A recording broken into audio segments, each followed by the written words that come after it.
As the trade deadline looms, could the Boston Celtics be plotting a game-changing acquisition that transforms their season?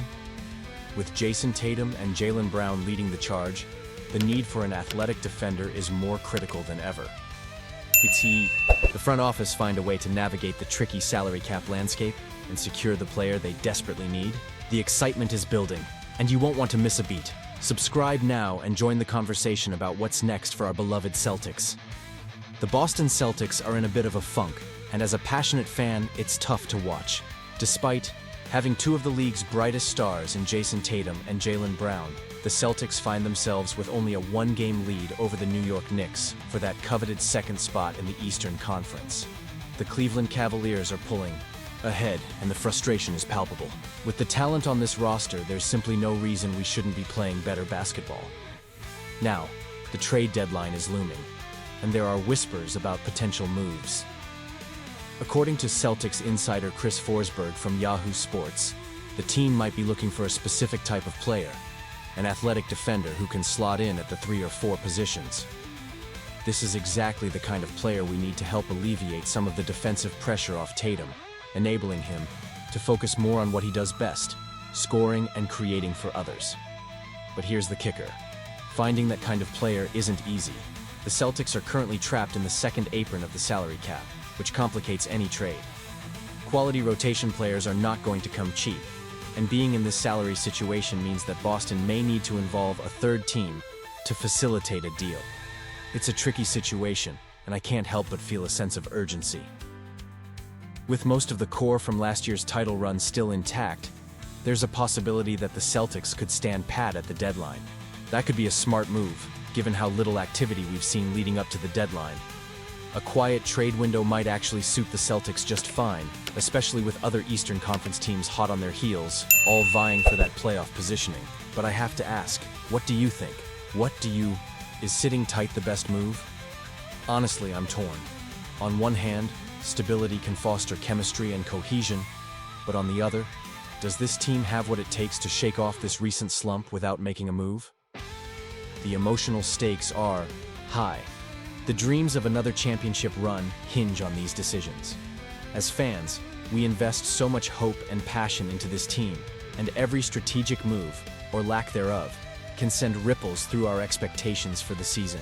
The Celtics are in a tight spot as they look to navigate the complexities of this season. With a record of 10-6 in January, it's clear that this team, despite its championship pedigree, has been struggling with consistency. Injuries have plagued the starting lineup, particularly the absence of Kristaps Porzingis, who has only played in 24 games. This has raised questions about the Celtics' depth and overall performance. As we approach the trade deadline, the speculation surrounding Jrue Holiday becomes more intense.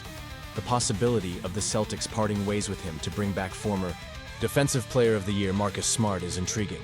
This potential move, while it might help shore up Boston's defense, signals that the front office could be acknowledging that the acquisition of Holiday hasn't delivered the expected results. Memphis, where Smart currently plays, views itself as a contender, and they won't easily part with a player who means so much to their core. The Grizzlies are not in a position to make trades that could jeopardize their chances. So, if the Celtics are serious about getting Smart back, they'd have to come up with a package that makes sense for Memphis, and that could involve significant pieces from Boston's roster. The Celtics are currently in the second apron of the luxury tax, complicating any potential trades.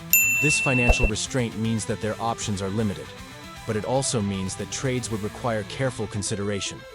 It's a balancing act, weighing the value of Holiday, who averages 11.1 points, 4.3 rebounds, and 3.7 assists, against the potential gain of bringing back a player like Smart, who embodies the grit and tenacity that fans love. I have to ask myself, and you, the fans, do you think this was the best decision? Honestly, I'm torn. On one hand, Holiday is a solid defender and a versatile player who can contribute offensively. On the other hand, bringing Smart back could inject that much-needed defensive intensity and familiarity that might just elevate this team when it matters most. With the trade deadline looming, it's evident that the Celtics have a lot of thinking to do. Their current roster has some championship experience, and maybe they feel that they can ride it out with the core they have. But can they afford to be complacent? the pressure is on to make a decision that could impact not just this season, but the future of the franchise. Fans have to consider what this means for the team's aspirations. Would trading Holiday for Smart really be a step forward, or would it be a step back? The stakes are high, and the emotions are palpable as we all want to see our beloved Celtics competing at the highest level. And you? What do you think? I want to hear your opinions down below. Are you in favor of bringing Smart back, or do you believe that holding on to Holiday is the right move? Let's get the conversation going. As we continue to analyze these developments, don't forget to activate the notification bell to get all the latest updates. Like, share, and subscribe to stay connected and follow the journey of our Boston Celtics as they strive for greatness this season. Your voices matter, and together, we can keep the passion alive!